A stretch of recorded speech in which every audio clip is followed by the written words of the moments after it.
All right, guys, we're going to practice solving one and two-step equations.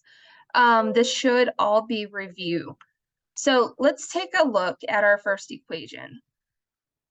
If I looked at this should be pretty simple. If we were to solve this, remember the first thing we need to do is separate our two sides. If you had me in any of your classes, Miss Job, I call this my seesaw line.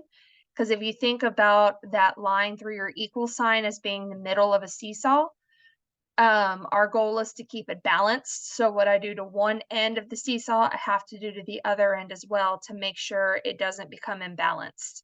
So my goal is always to get x by itself and find that solution. So on the side of x, which is on the left, there's a 2 with it. And when the number and a letter are side by side, that means to multiply. So the inverse operation would be to divide by 2. And again, if I did it on one side, got to do it on the other. 2 divided by 2 is 1, so I'm left with 1x. 8 divided by 2 is 4. So that should be pretty quick. That should be super easy for most of you to be able to solve. Now let's take it a step further. Again, we're still going to draw a line through the equal sign, my seesaw. However, this time I've got a variable, an x on one side, but I also have a number with it. So we're going to get rid of the one that's easier. Typically, adding and subtracting is easier and quicker for y'all to do the multiply and divide. So we're going to get rid of the add and subtract first. So this right here says -3. So the opposite operation would be to add 3. And remember, what I do to one side, I've got to do to the other. So -3 and a +3 cancel out. So on the left-hand side, I'm left with a 2x. So I'm going to drop it down.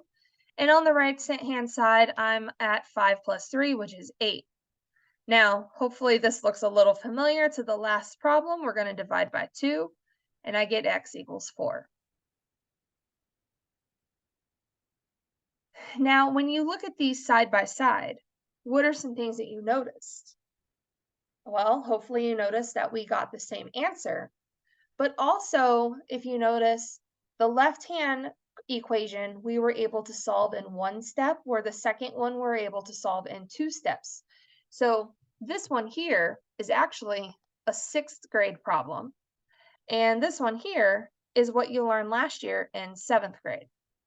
In 8th grade, you should be learning or have already learned equations where you have something with, like, I don't know, a 3x where you have another variable on the other side. But for today, we're just going to focus on the equations that have only one variable, but it's either a one-step equation like this or it's a two-step equation like this. All right, let's look at the next one. This one says 1/3 of x. Well, 1/3 of x looks like this, and I just want this 1/3. Now that 1/3 of x was equal to 4, so this 1/3 is equal to 4. But that also means that this 1/3 is equal to 4, and this 1/3 is equal to 4. So the whole entire x is equal to all of this, and I get x equals 4, 8, 12. Now, that's in a picture. Mathematically, it says I have x and I have 1/3 of it. Well, 1/3 of something is the same as just dividing by 3.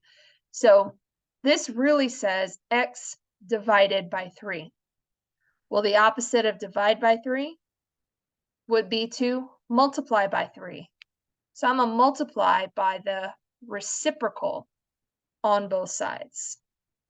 Well, that cancels and that cancels, so I'm left with an x, and 4 times 3 is 12, and I get the same answer as my picture. Let's look at the two-step one, same idea. Draw your seesaw. This has +7, so we want to get rid of that first, so -7.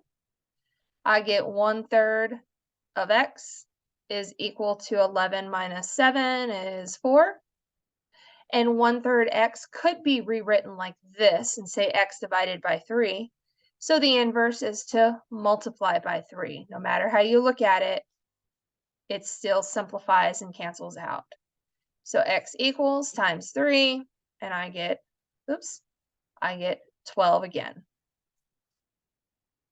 So again, if I look at my two equations side by side, one was 6th grade, and then the right-hand one was 7th grade.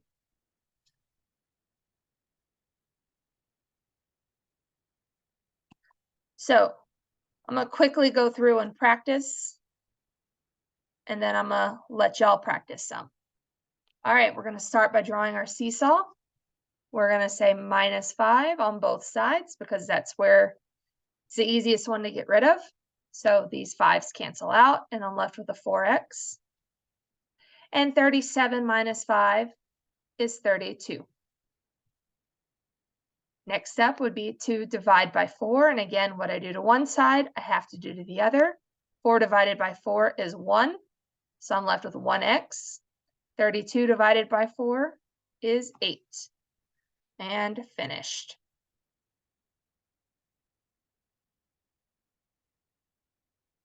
All right, let's look at this one. Again, draw your line, your seesaw.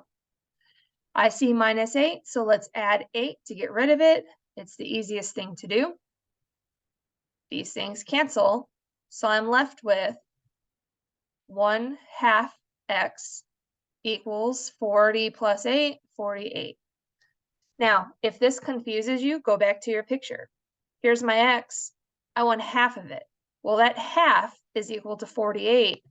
So therefore, this half has to also be 48.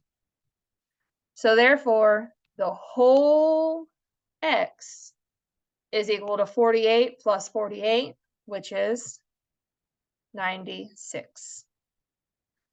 Mathematically, half of x, to get rid of a half, I would multiply by the reciprocal on both sides. Those cancel, and I'm left with just the x. And 48 times 2 gives me 96, technically over 1, which simplifies to 96. Alrighty, so we're going to pause here, and I want you to go ahead and practice.